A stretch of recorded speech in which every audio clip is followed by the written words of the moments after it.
I met a Gypsy. Boys, talk to me. What are we doing? It's good to catch up, Jess. Yeah, you too, mate. Yeah.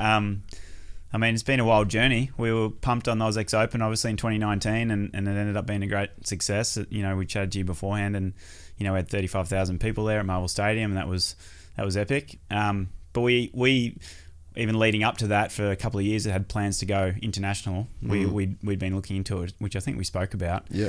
We'd been to Singapore, to Thailand, to Japan. You know, basically, you know, Sando and I had, you know, noticed that the US Championship, the AMA Championship, hadn't left the US for a while. And we're thinking, you know, based on our own events, we knew that there's a market and interest and fans outside the US. So our idea was to go find, you know, capitalize on the fact that there's no events outside the US really. And our own event kind of proved that worked. There's an appetite, Yeah, so we'd started that sort of plan before then, and which is why we brought Tony Cochran on in the first place, to try and help us expand internationally. And we got to New Zealand, as you know, and we had you know, New Zealand and Australia, but we were looking into Asia particularly. But then COVID kind of put a big stop to everything that we were doing, like it did everyone for events. Yeah.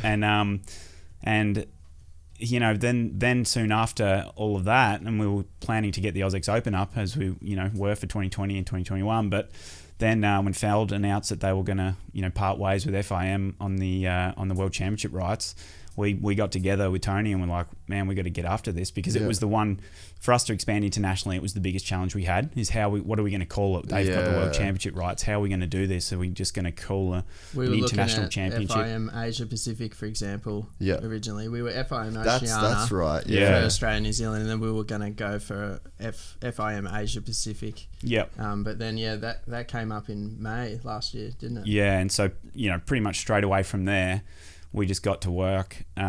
Basically had parallel plans. We got to win the rights from FIM, and we've got to find a big financial backer to make it happen and to do it at the scale that we want to do it. And, you know, by you know, December, I think 24th, literally, was it like Christmas Eve, we signed the shareholders agreement, and the FIM rights had been signed the week before that or something. Yeah. And from then it was a done deal. So we've just been going flat out since. It was a crazy timeline. Like, it was application to the FIM in August, triggered a global tender in September, and then we weren't notified, you know, formally, and starting to do a contract with FIM until probably November, to Adam's point. And then pull this down a little bit. That ran all the way through to, then we were doing the financial partner with Mubadala as well at the same time. So it was a pretty crazy year last year. There were so many moments when we didn't think it was going to happen, and then for it to happen, like Adam said, just before Christmas, and then, okay, now this happened.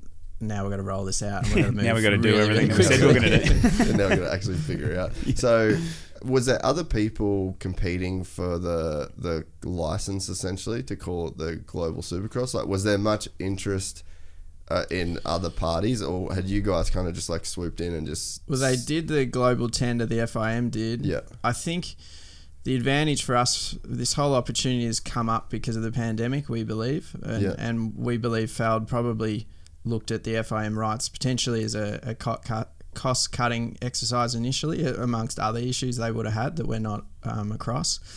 But at the time, other global promoters are probably already suffering through the pandemic, having financial struggles, as every championship was, to put on events without crowds.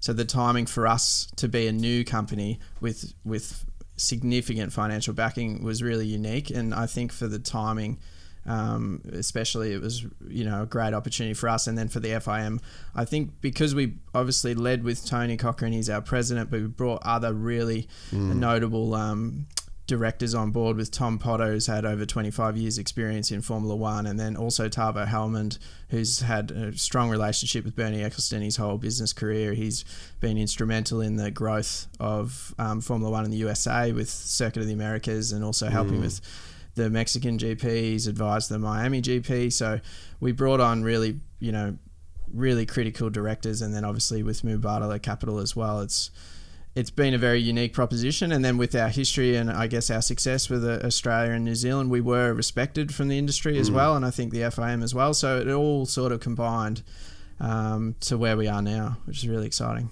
So how does the process work, like financial backing, when you talk about that? Like, how does, I guess explain maybe like the how the financial world of this works, because this isn't a thing where you guys are trying to like, it's not like a backyard startup. It's like a t-shirt company where you start with 50 t-shirts and then you go to 100 t-shirts and then you go to 150. Like, it's not really the model that you guys are doing. It's not what it was. I think, and I think the AusX Open was that, where we kind of bootstrapped it through, and, Sando and I had a little bit of investment at the start.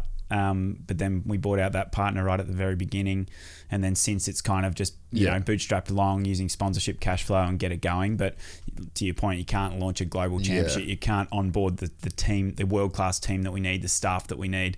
You can't support the teams the way that we are without solid financial backing. So really, what it come down to, and Tony's brought in his old CFO from Supercars, a guy named Ken Jeffress, who's super experienced, and they've kind of rolled this thing out before when they took over Supercars. Tony bought Supercars for 55 grand or something like that, sold it for 310 million.